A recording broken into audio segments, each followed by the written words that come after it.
Welcome to the study of conjunctions. As the graphic indicates, a conjunction is a word, usually with special punctuation, that connects words, phrases, or clauses in a sentence.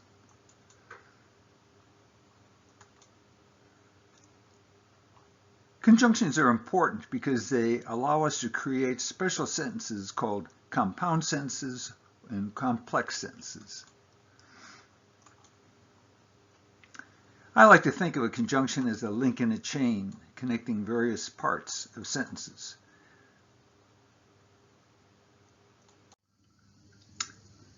There are four types of conjunctions.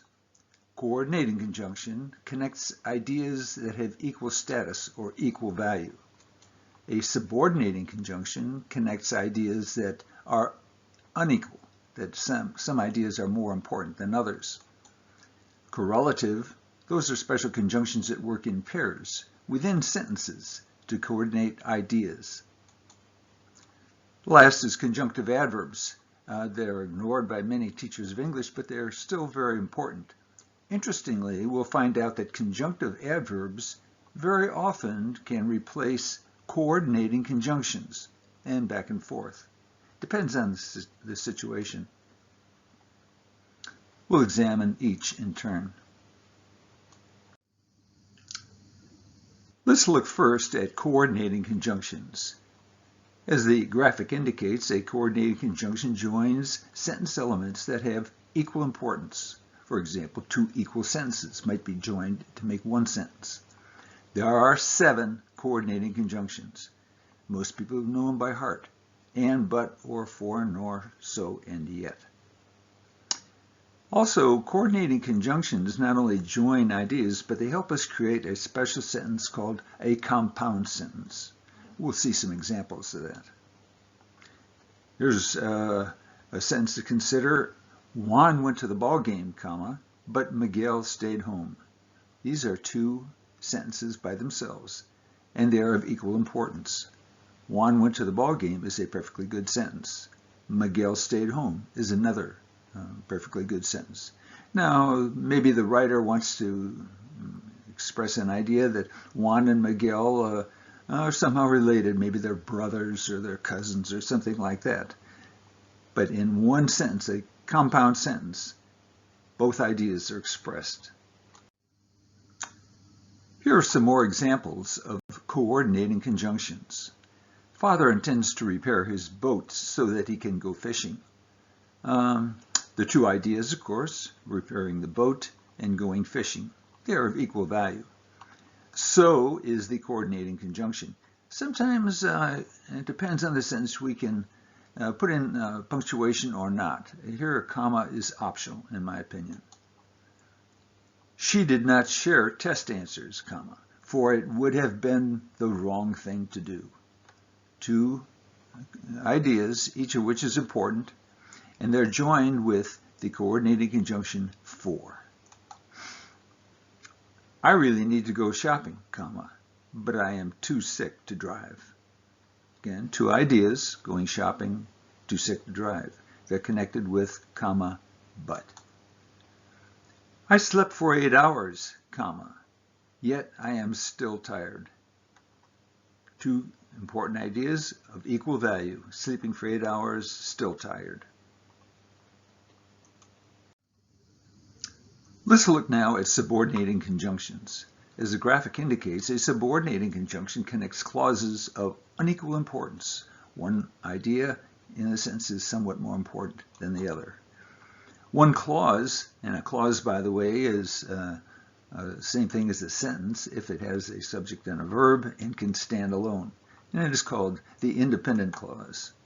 The other clause also has a subject and a verb, but it doesn't make sense completely. It cannot stand alone as a sentence.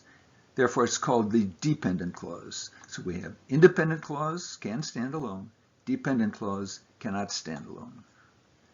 When they're joined with a subordinating conjunction, they create a sentence called the complex sentence.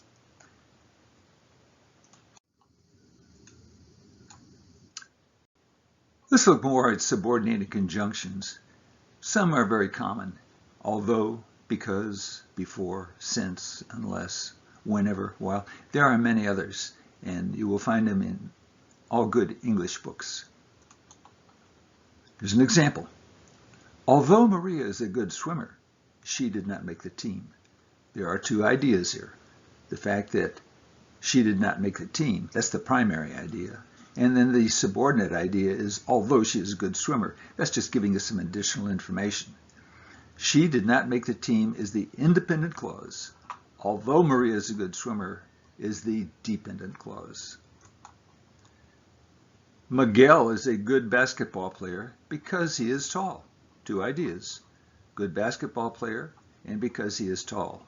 The independent clause is Miguel is a good basketball player. Let's look now at correlative conjunctions. Correlative conjunctions always work in pairs that work together to correlate various parts within a sentence. These are common. Not only but also, either or, neither nor, both and there are many others that you will find in an English book. Here's an example. Miguel is not only a good student, but also a star athlete. So we're correlating the idea of being a good student with being a star athlete.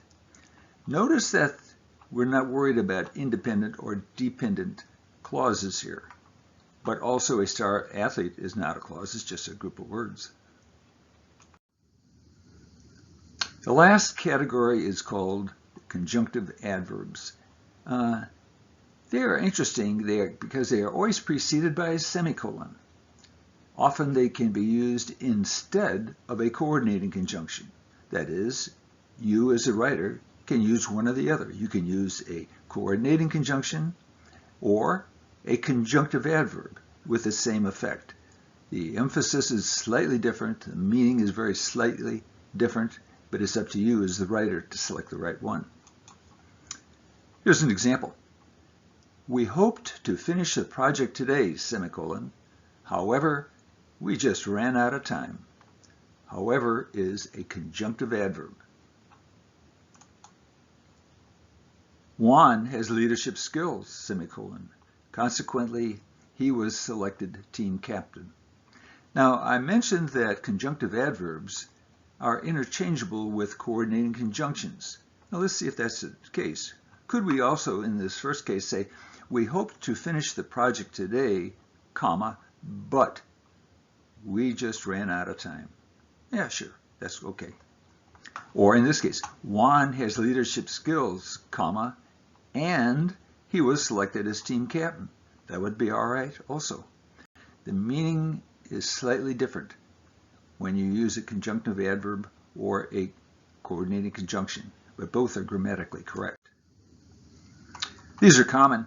There are many that you can choose from. These are, let's see, most common. Instead is very common. However is common. Accordingly, consequently, conversely. You can copy these from a good book on English grammar. Well, this concludes the information you need to know about conjunctions. For additional reading, I suggest you get a copy of the only grammar book you'll ever need by Susan Thurman. It is available used for about $4 on eBay. I don't get any commission on this. I don't get anything at all. I'm just passing on the information.